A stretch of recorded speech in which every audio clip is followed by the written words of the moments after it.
Hello everyone, welcome to my channel Chem Insider.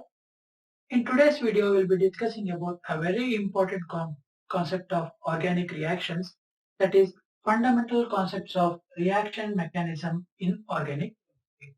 So, whenever you consider a chemical reaction in all three cases, what we usually observe is a substrate reacts with some element or any compound to form a respective product. Right? Reactants react with one another to form a product. That is what we have known.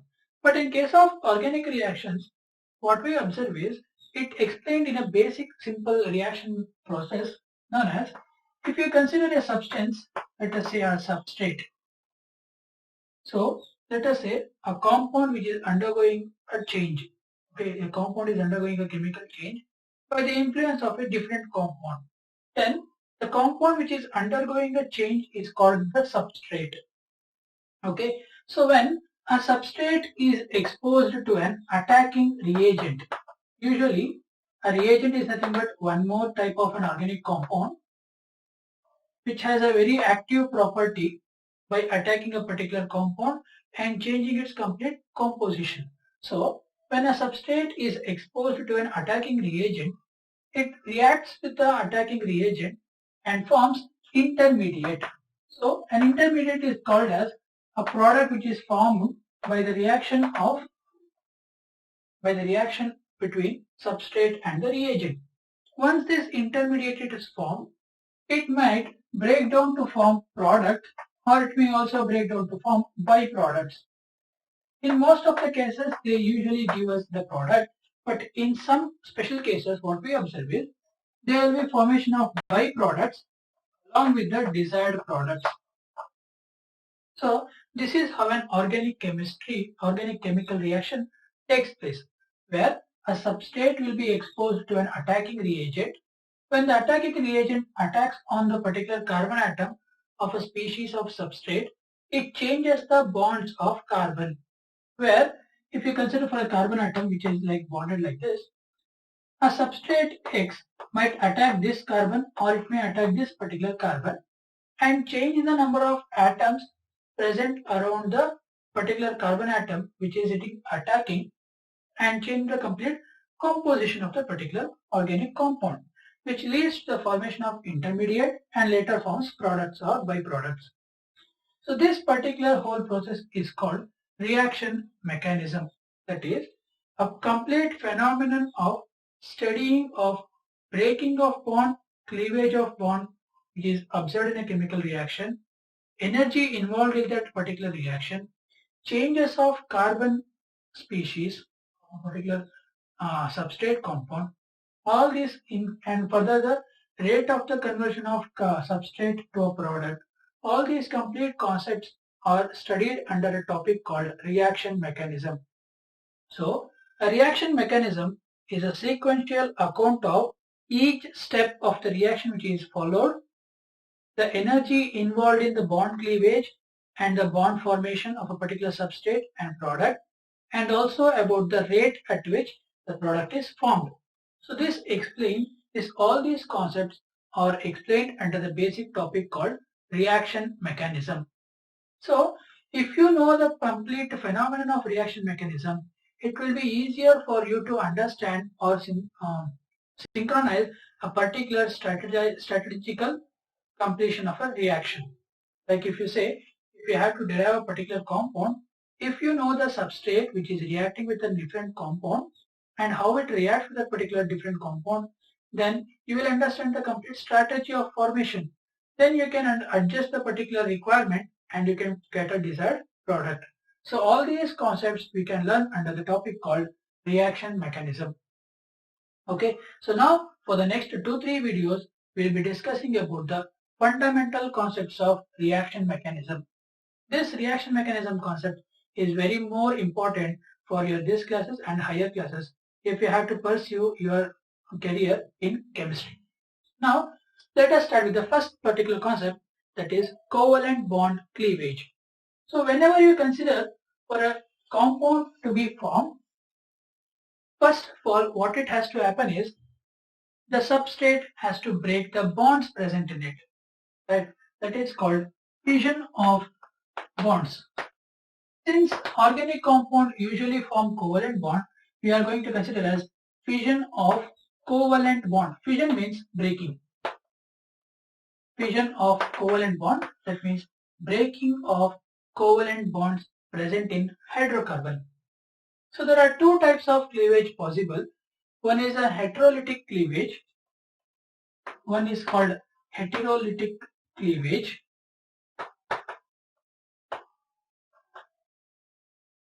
And the second one is homolytic fission or homolytic cleavage.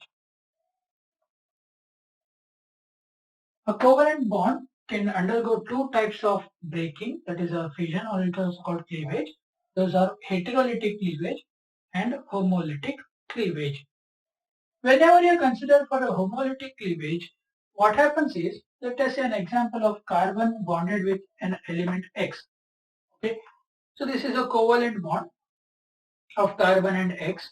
So in a homolytic cleavage, what we observe is the covalent bond which is formed by the mutual sharing of electrons. Okay, a covalent bond is formed by mutual sharing of electron. That means a one covalent bond is involved with two electrons, or you can also say it as an electron pair. So when a covalent bond undergoes homolytic cleavage, the electrons which are involved in the covalent bond formation will be shared equally with the atoms involved in the bond.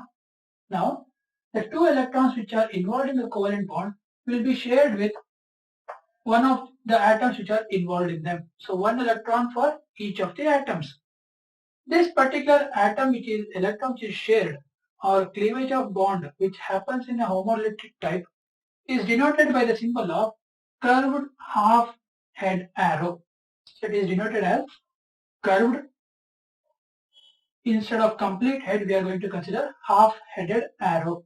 So if you consider this as the CX bond, then this bond breaks down in such a way that one electron will be entering this particular atom and one electron will be given to this particular atom. So therefore, it can be represented as C dot X dot.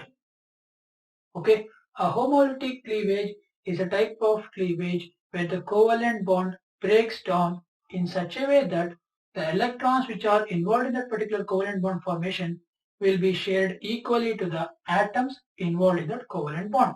It is denoted by the symbol half-headed arrow, which is also called fish head arrow. Okay, so now the species which is formed by sharing one electron each of this type is represented with a dot on its suffix or prefix. Okay, it is represented by writing a dot over the atom, and this particular atom is called now the free radical. This particular species which has one electron in it is called a free radical. Okay, so now if you consider an example of CH3Cl, if you consider a molecule of carbon chloroform CH3Cl or chloromethane, so in the presence of heat or sunlight, it undergoes homolytic cleavage to form methyl radical. This is CH3 dot called the methyl free radical and Cl dot called the chlorine free radical. So this is methyl free radical, this is chlorine free radical. So whenever you consider for an atom which is undergoing equilibrium or homolytic cleavage, it forms a new type of species called free radicals. Okay, and they are named as the respective name followed by free radical. So this is methyl free radical, this is chlorine free radical. So now, how are these chlorine free radical or the methyl free radical are going to react? Since we are explaining only about the hydrocarbons, we are just going to consider about the reactivity of carbon having a free radical or a free electron in it. So, compounds which have carbon atoms with one electron present in them are very reactive. They are very reactive since if you consider about the number of electrons present in this particular carbon, that means it will be having 7 electrons in their valence state. Therefore, it requires one more electron to form a stable octet configuration. Hence, the carbon with only one electron present on it will be very reactive. But this reactivity increases furthermore if these carbon atoms are attached to other carbon atoms directly. Like for example, if you consider this particular carbon itself, it is attached to 3 hydrogens, right? It is attached to 3 hydrogens. So now when you consider for a carbon atom with one electron and attached to 3 hydrogen, these are very less reactive when compared to the carbon atom which is attached to one more carbon. If a carbon atom is attached to one more carbon directly, then that will be having a preference over stability of the other CH3 group. That means the higher the number of carbon atoms attached to the free carbon atom, free radical carbon, more will be the reactivity. Therefore, C attached with C of 1 dot will be very much stable. Next, for one more example, if a carbon is attached to 2 more carbon atoms, then it is more stable. And further, if a carbon atom is more attached to 3 different carbon atoms, it is further more stable. So, more the number of carbon atoms attached, more will be the compound's stability. Hence, what we observe is, if you increase the stability of the carbocation, their reactivity decreases. So what do you mean by stability and what do you mean by reactivity? Stability means whenever you attack a reagent on these substrates, on these types of substrates, the possibility of them being converted to product is called the stability. If a substrate on attacking a reagent forms a product immediately, then that particular substrate is said to be less stable or highly reactive. Okay. Let us say if you consider CH3 dot, on attacking a free radical on this, so it will form a product immediately. Therefore, it is less stable, or it is also can be said as highly reactive. Whereas in case of this particular compound of carbon atom, here on attacking a substrate, it will not undergo reaction immediately. Therefore, we can say it is less reactive and it is highly stable. So, depending upon the particular property, these particular species of carbon atoms are classified as, this is named as methyl group. This is called the primary carbon. This is called primary carbon. That means it is attached to only one carbon atom. This is secondary carbon because it is attached to 2 other carbon atoms directly. And this is called tertiary carbon as it is attached to 3 other carbon atoms directly. So, if a carbon atom carrying a free radical or any charge is attached to no carbon atoms, then those are called methyl carbon atom. If they are attached to at least one carbon atom, then those are called primary carbons. If they are attached to 2 carbon, they are called secondary. If they are attached to 3, then they are called tertiary. Okay, so this is about the homolytic cleavage. Next, we'll discuss about heterolytic cleavage. When you consider for heterolytic cleavage, what we observe is heterolytic cleavage involves in non-equal breakage of bond. Right? If you consider carbon with a Z atom, if you consider carbon with Z atom, a heterolytic cleavage is of a type where the electron pair involved in the bond formation will be left with any one of the atom involved in the bond formation. Okay, a heterolytic cleavage is a cleavage where the covalent bond formed by the involvement of an electron pair breaks in such a way that the electron pair will be retained by any one of the atom involved in the double bond. If we consider for carbon and Z atom, if Z is more stable by taking those electrons, then what happens is both the electrons will be moved towards the Z atom. Okay, hence the atom Z now will be indicated by a presence of lone pair of electron and also by a negative charge. Whereas the carbon atom which lost its only electron will be denoted by the symbol plus, as it has 6 electrons in its valence shell, whereas the Z atom will be having 8 electrons. Since we know that if you consider for the carbon atom, which initially had 6 electrons, right? So if you consider for the carbon atom, which had 4 electrons at the first place, then it shared those 4 electrons with 4 different atoms to form 8 electrons. Now let us say this is H. So these are sharing 1 electron each. So now totally the carbon atom has 7 electrons and 1 electron from the Z atom. So now this particular pair of electrons between carbon and zinc has been completely taken away by the Z atom. Therefore, the carbon is now left with only 6 electrons. Hence, if the homolytic cleavage takes place in such a way that the electrons in a covalent bond is completely directed at atom other than carbon itself, then the carbon will be carrying a positive charge.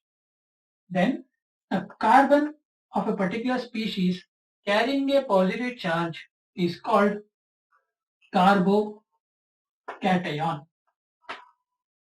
A carbon atom of a substrate species carrying a positive charge after a heterolytic cleavage is called a carbocation.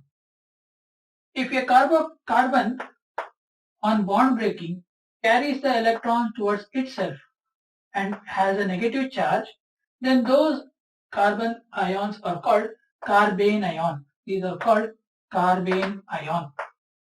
Okay.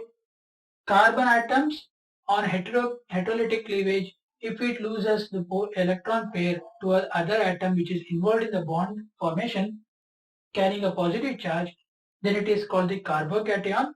If the carbon after heterolytic cleavage takes the 2 electrons of the bonds and also a negative charge is indicated on it, then those carbons are called carbene ions. As we had observed in case of free radicals also, we have primary, secondary, tertiary carbocation, primary, secondary and tertiary carbene ions also. So there are primary, secondary, tertiary carbene ions, carbocations.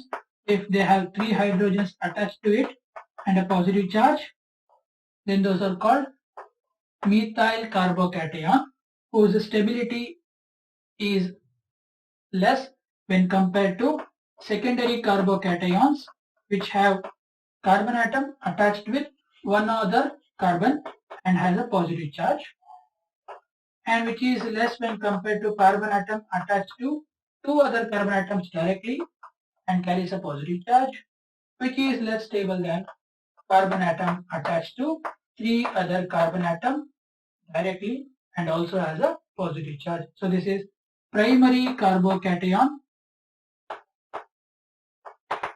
This is a primary carbocation indicated by the symbol 1 to the power 0. Secondary carbocation 2, 0 and 3 to the power 0 is called the tertiary carbocation. Similarly, we have carbene ion, primary carbene ion, secondary carbene ion and tertiary carbene ion. So these are the carbene ions. Now, when you compare for the structure of carbocation or carbene ion, what we observe is carbon atoms which are attached with 3 other carbon atoms will be in an sp2 hybridized trigonal planar structure. So each of the lobes of carbon atom will be attached with 1s orbital of hydrogen, or what may be attached to the 1s orbital of other carbon also. So now it is forming 3 bonds, right? So each of the carbon present over here will be forming 3 bonds, and each of the bond will be present in a directional trigonal planar structure. Whereas the one more orbital where the electron was supposed to be present in case of carbocation, which is in the form of perpendicular to the plane. So it will be in the perpendicular plane, will be having no electrons at all. Okay, the carbocation, which is formed by losing the pair of electron to another atom in a heterolytic cleavage, will have 3 bonds arranged themselves in a trigonal planar structure, and the third hybridized orbital will be present in such a way that it is perpendicular to the plane of the 3 bonds for trigonal planar geometry and will be having no electrons, since it has lost both the electrons to the other atom. Okay, so this is how the orbital diagram will be formed. So three of the atoms which are bonded to the carbon atom will be in the trigonal planar structure, and the orbital which has lost the electron will be present in the perpendicular to the plane direction. Okay, so this is how an sp2 hybridized carbon of carbocation will be formed. Therefore, whenever you form a carbocation, the next species which is formed by attacking a reagent might change its geometry or may not change its geometry to a tetrahedral shape. If you are attacking a species from above the molecule or below the molecule, the geometry for both the different types of cases will be different, which we'll be discussing more in the next classes. Okay, so this is about for today. So, and further, depending upon how this particular carbon atom gains a positive charge or a negative charge, we'll discuss more in the next video of nucleophilic and electrophilic nature of particular carbon atom in presence of different atoms attached to it. Okay, so this is all about for today. I hope you have understood these concepts. If you have any doubt, please do comment down below or mail me those doubts to my mail ID which I have provided in the description box. Thank you for watching.